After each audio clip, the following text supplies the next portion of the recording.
Hello, everyone. Dr. Cindy Liebert here, and welcome back to the Joy Prescription Podcast. My co-host Brooke Jack and I are on a journey with God. We are called to create this unique wellness community and support network for Christian women leaders in the fields of ministry and medicine. So if you're a woman in leadership, you are in the right place. And if you're a man looking to come alongside the women leaders in your life, in your church or business, you're also in the right place. And we're so glad that you're here.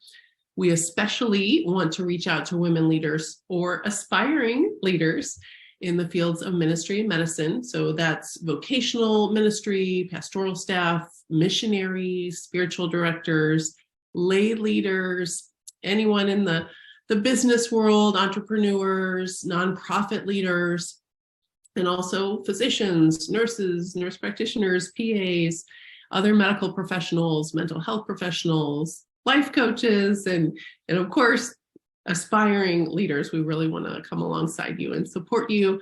Our mission is to equip one another with the knowledge, the practical tools, and loving, grace-filled support so that we can all flourish in our lives and in our calling. So I'm delighted to introduce you today to our special guest, Andrea Stunz. I'll read her fun bio for you. It's very creative as a way of introduction. And then we'll let her share her inspiring story with you today.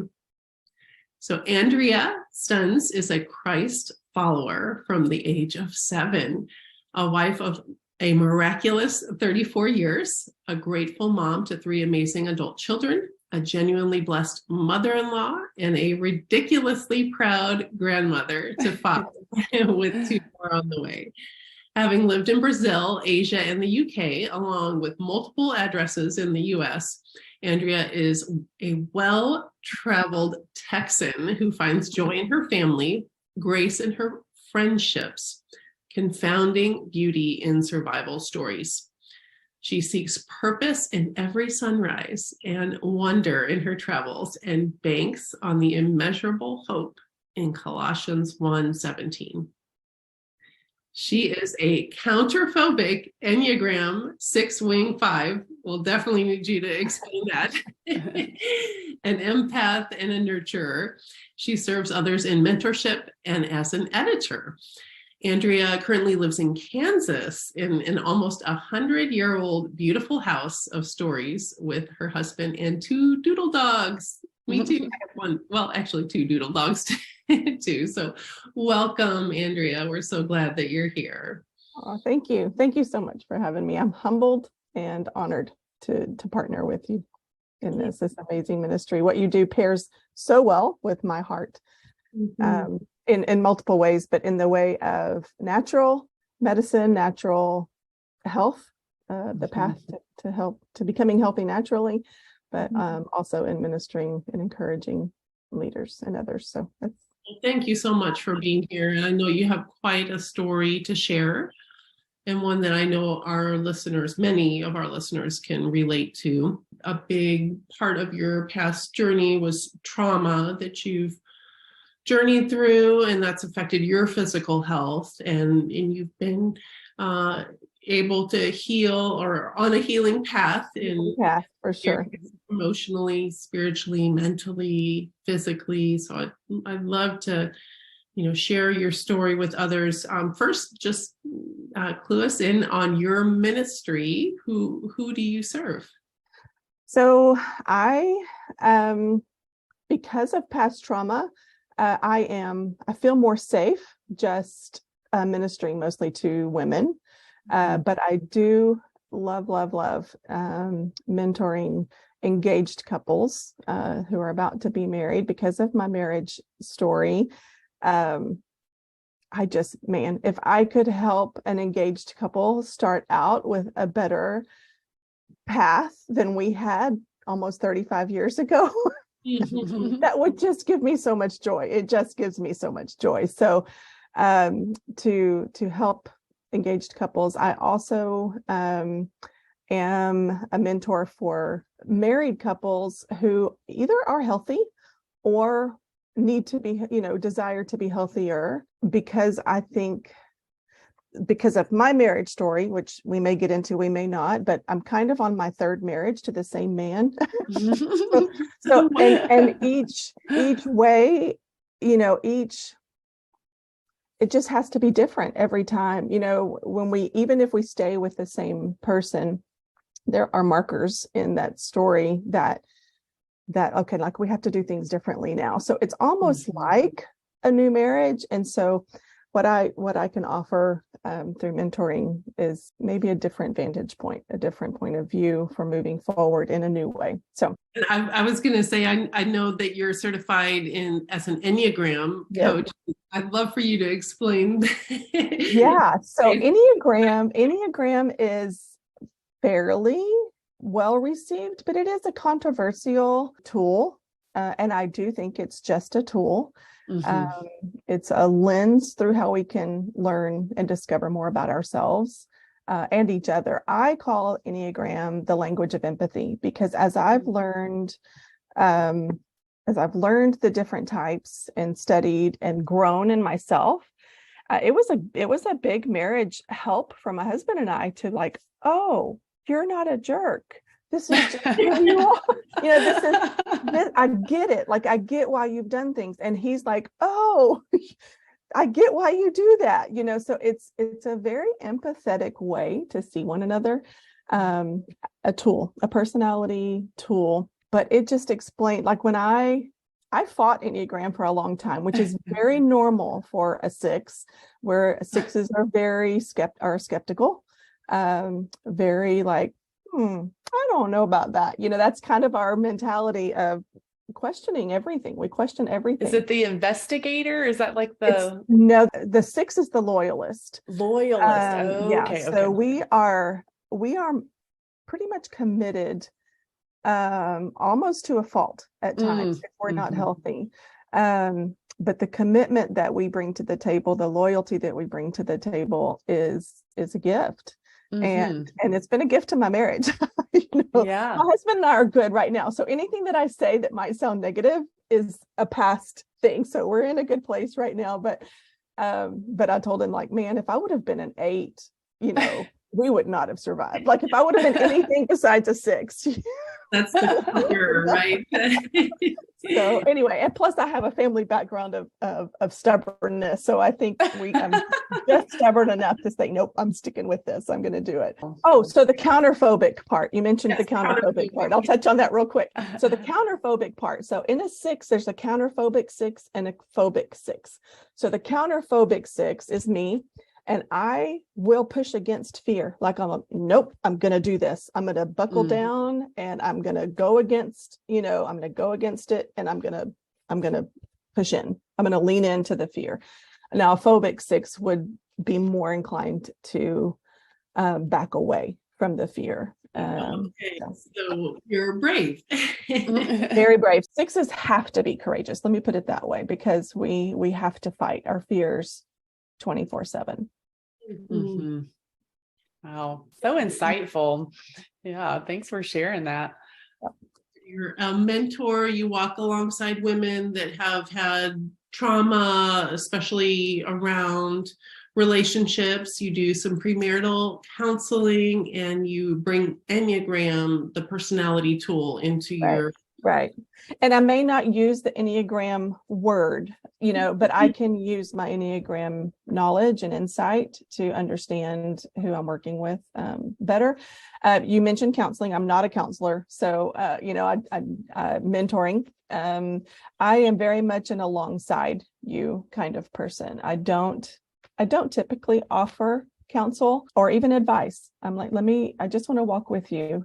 My motivation for ministry, and pretty much everything I do, is that because I've felt so alone in my past, that I just hate the thought of anyone walking this life alone. And so I'm here. Like, if I can walk with you, even in your work, which is in my editing and freelance work, to me, that's just, I want to walk alongside you. I want to support you. That's a beautiful way to live your life. Thanks for sharing. Yeah. So Andrea, you were just sharing that being the motivator, just helping support people is what gets you up every day to do what you do. But what actually got you first started working in this area of ministry, serving women the way you serve them?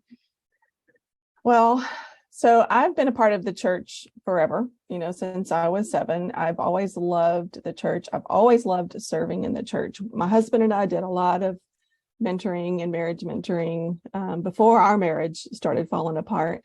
But it's just always kind of just been a part of what I've done, but more in a focused way over the last couple of years, since May of 2018, to be exact. So I became a participant in a group called Wives Care. It's through a ministry out of San Antonio called Be Broken, and they serve men, women, and families who have been broken by sexual brokenness. After my marriage imploded, after some betrayal, I found this ministry as a participant. So after that, it was just a lifeline for me. It was the right time, the right message, the right tools. It was just everything I needed. And it was for me so much, even just a few years ago, so much of healing after betrayal or after marriage trauma of any kind was couple centric. It was for the couple to heal. But this ministry was just for me. And that just felt so much like it was such a gift. So because of that and how it just brought me so much strength and healing, I, had been in, ironically, the leader of the ministry is from Brazil, and I had lived in Brazil. So we had a good connection in that way. And so we just began talking, and she's like, what can you do? Like, what do you want to do? And I'm like, I want to serve in some way. And so I began with being the admin. We created a private Facebook group for the women to extend the journey. So after the group participation, it's just like there's nothing there. So to continue because so many good friendships and bonds are made in those groups, because you go really deep with some really messy stuff. And so we offered the Facebook group to continue on. So I admin that Facebook group. So that's part of my leadership. And then it's just kind of evolved into a few other things in that ministry. So that's part of my ministry that I do for betrayed wives. So does that answer your question? Oh, yes. Yes. Beautiful, Andrea. I think that it just illustrates perfectly how God tends to use our greatest pain, challenges and trials to grow us and to enable us to reach out to others and serve. And it's so right. I went to an intensive one time early on in my healing journey, and one of the comments that was made by the leader was very impactful. I already had, at the time of disclosure, I guess I should say, I was already in the public. I had a blog, I had a public writer page, I had an Instagram, I had a public presence, and shared a lot of my story already. I'm pretty much always an open book. I always have been, because I don't want anybody to feel alone. You can see with right here, with is my favorite word. Like, I love the word with. I love it. That encompasses who I am. Andrea, talk a little bit about how the trauma that you've dealt with, how that's affected your physical health, and how you've incorporated natural healing measures and what steps you've taken to help yourself physically and emotionally on the healing journey. It's been such a cool journey. It's been such an insightful journey, and not an easy journey. I have always been a fairly small person. I am not small right now, but I have always been in physical form a pretty small person.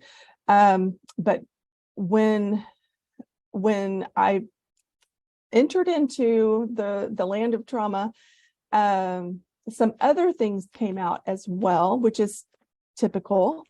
Some repressed trauma from childhood. It's just like, it just kind of opened the doors, and that's very common. Not a fun thing, but it's very common. There was a period of probably a couple of years when my body just shut down. Not shut down in like I still did things, but it just didn't process. It didn't, I was tired. I had no energy. I had, a lot of fatigue, a lot of stomach issues, the brain fog, all of the things that are standard with pain and trauma.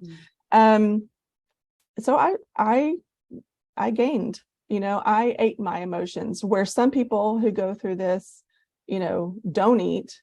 I ate my emotions. So I gained a good 100+ pounds in a couple of years.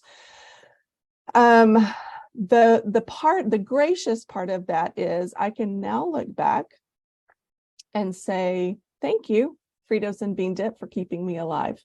I definitely drank too much alcohol, if any is even good, but I definitely drank too much then. Yeah. So there was some grace that I'm able to give myself now for, thank you, body, for taking care of me. Thank you, body, for keeping me alive. I did lose about 50 pounds. My goal was 100. I haven't gotten there yet. But I'm still working. I'm still going, and I still progressing. Work in progress. Progress over perfection, right? That's a lot to be proud of there, Andrea, in your journey. Things that you've embraced, new routines, and that's a lot of change in a short time, but wow, that's amazing. Right. Thank you. And I am proud of myself, but I'm also grateful that God has given me the insight and the ability.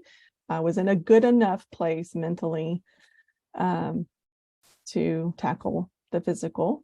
Andrea, you mentioned earlier showing grace for yourself. Can you expound on that a little bit more with us about just how grace has fit into this healing journey? I think that is something that other listeners who may be on a similar journey or dealing, with a hard path need to hear a little bit more about the grace aspect. I grew up in a very rule-based faith background. I didn't grow up with a lot of grace or knowledge of grace. I work really hard not to do anything wrong so that I don't need grace. The problem with that is the humility of realizing that we do all need grace. And when I was confronted with the sin of other people that affected me personally, I'm like, gosh, Jesus gives them grace. I'm really no better. I didn't do those things, but I'm really no better. That same grace is mine too. How do I reconcile that? How do I receive that grace that in my pharisaical, self-righteous place that I grew up in? Anyway, it was a long journey. It was a long journey of then thinking, okay, I do need grace. I also deserve grace.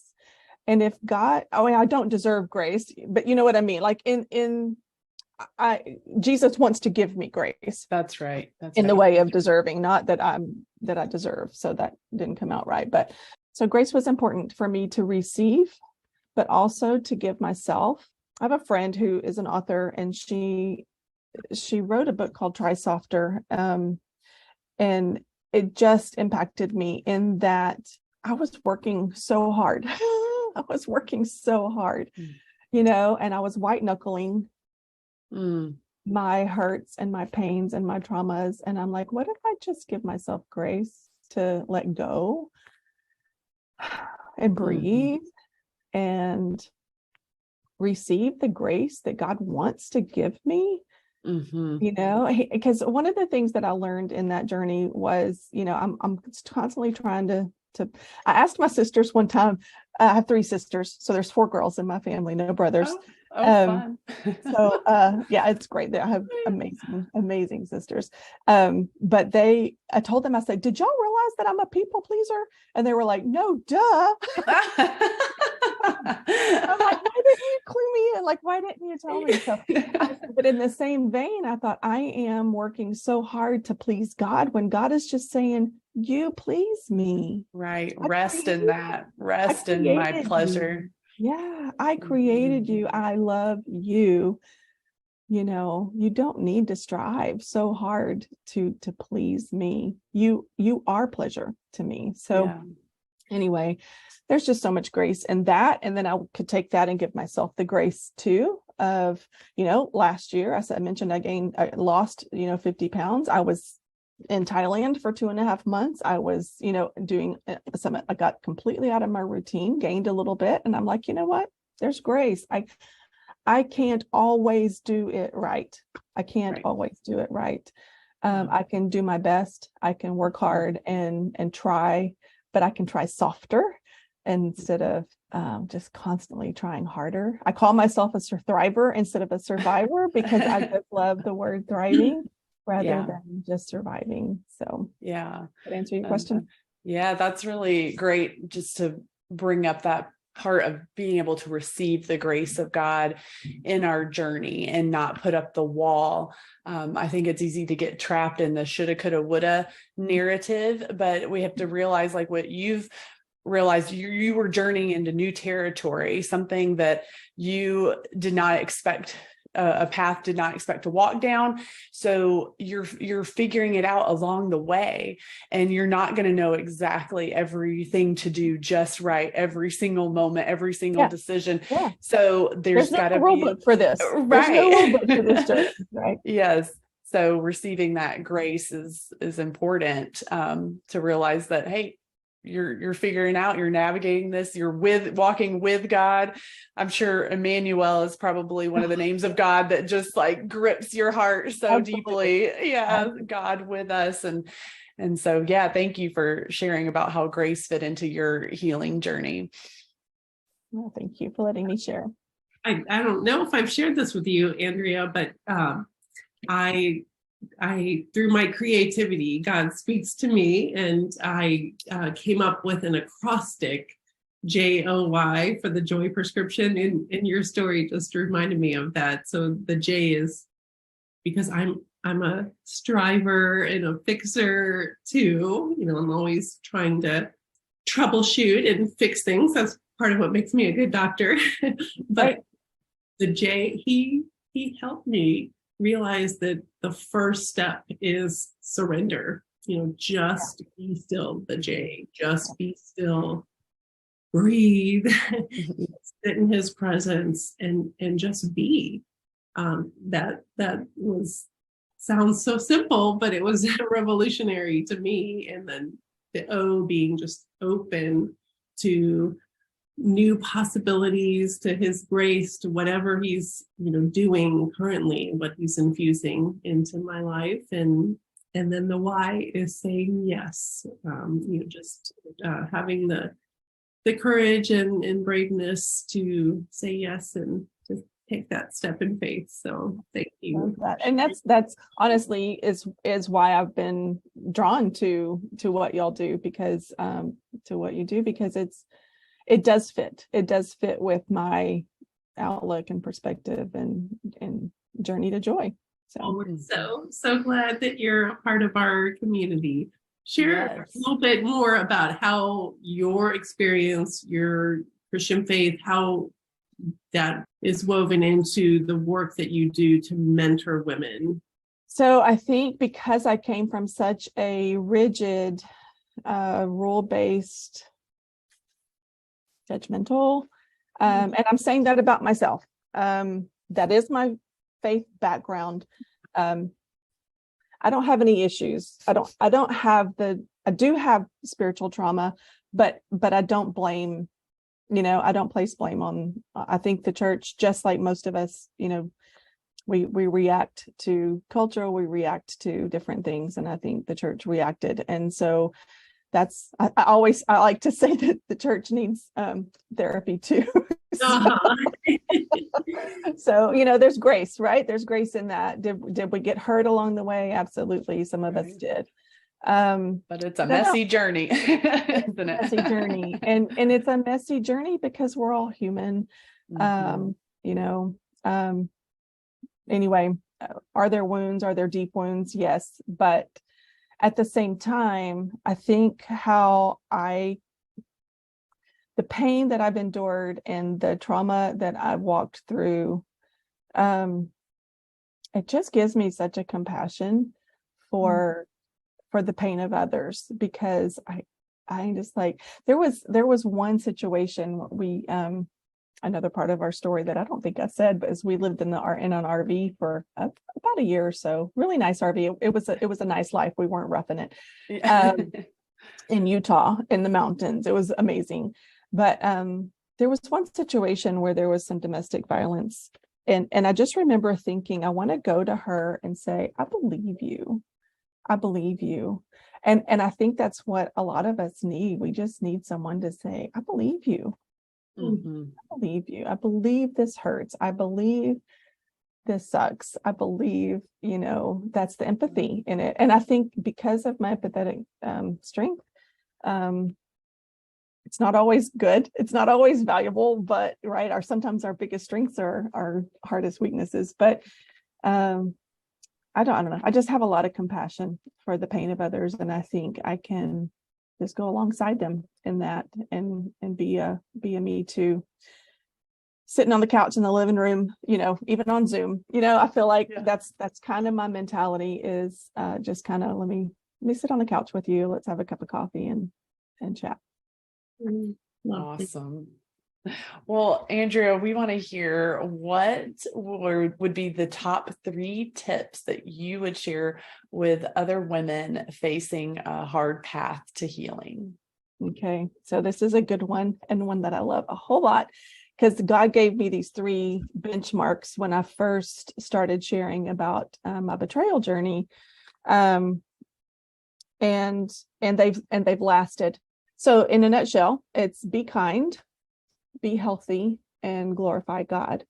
And those were the things that, as I walked through my journey of communicating with others, of sharing with others, but also with myself, be kind, be healthy, glorify God. And those were just 3 amazing benchmarks. Kind to myself, also be kind to others. I need to share things that aren't unkind. I am not an unkind person. I did unkind things in the heat of my anger and hurt. I did, which is normal, but still not who I am. That's not my value system. So, and then the be healthy, I think of that as an integrated health, as we kind of talked about before, mind, body, and spirit, is what I'm sharing, is what I'm communicating, is what I'm bringing in my healing journey, is that healthy in all the ways. And then, and one of the things that I wanted to bring out that has been a pivotal part of me in my eating journey, but one of the things I ask myself is, does it have value? So an extension on the being healthy is, does this have value? Is it valuable to me? Is it valuable to others? And then the last one is glorify God, because this is his story. When I ultimately came to the huge revelation of, wait a minute, this is not just about me. I am in the gospel story. How can I, in my healing, in my sharing with me and with others, does this glorify God in God's story, in the story that he's writing? How can I be a part of that bigger piece rather than it being just mine? So.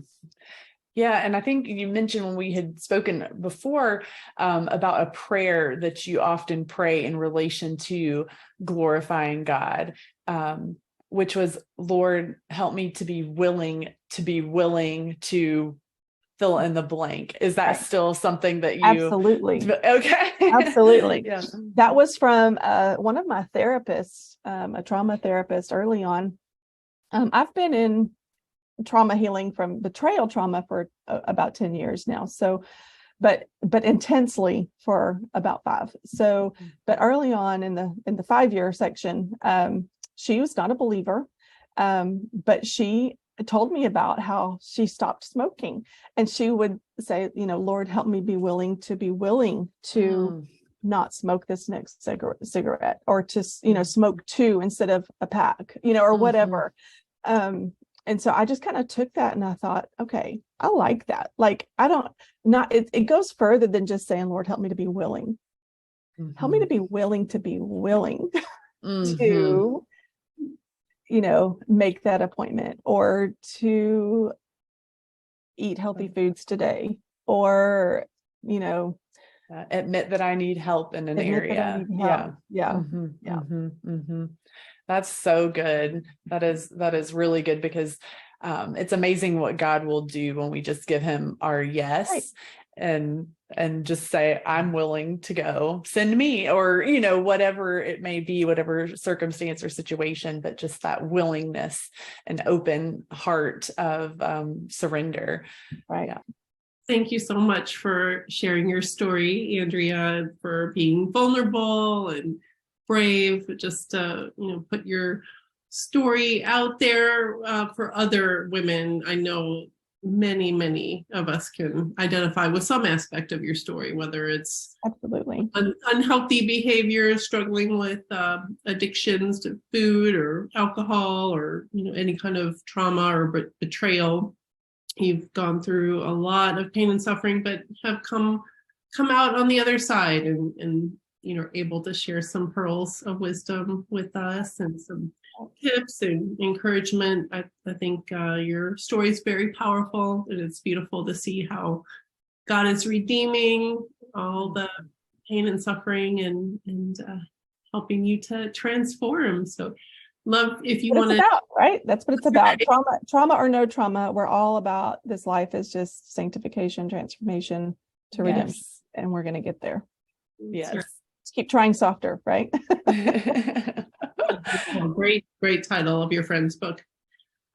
So Andrea, share with our listeners how they can connect with you for mentoring or editing, all the wonderful things that you do. Yeah. So my website is just simply andreastunz.com, AndreaStunz.com. A lot of people like to put a T before the Z, but there's not one. So andreastunz.com. And then you can find me on it with Andrea Stunz on, I share a lot of things on Instagram, my business stuff, but I like to get personal too, because that's just who I am. So I love to travel. So I share some of my travel things and travel adventures, going to Italy in April. So you'll be seeing about my Italy trip. Lovely. If you need want someone to walk or work alongside you, I'm here. Fantastic. Thank you, Andrea. And thanks so much for having me. Appreciate it. It's been fun. Yes. So, for our listeners, anyone that needs additional support or encouragement around the intersection of being a woman, a leader, having our Christian faith, and being in some sort of ministry, whether that's in medicine or in formal ministry or informal ministry, we just encourage you to reach out and connect with us at thejoyprescription.com, and consider joining our vibrant community for wellness and connection and support. See you next time. Bye-bye. Thank you.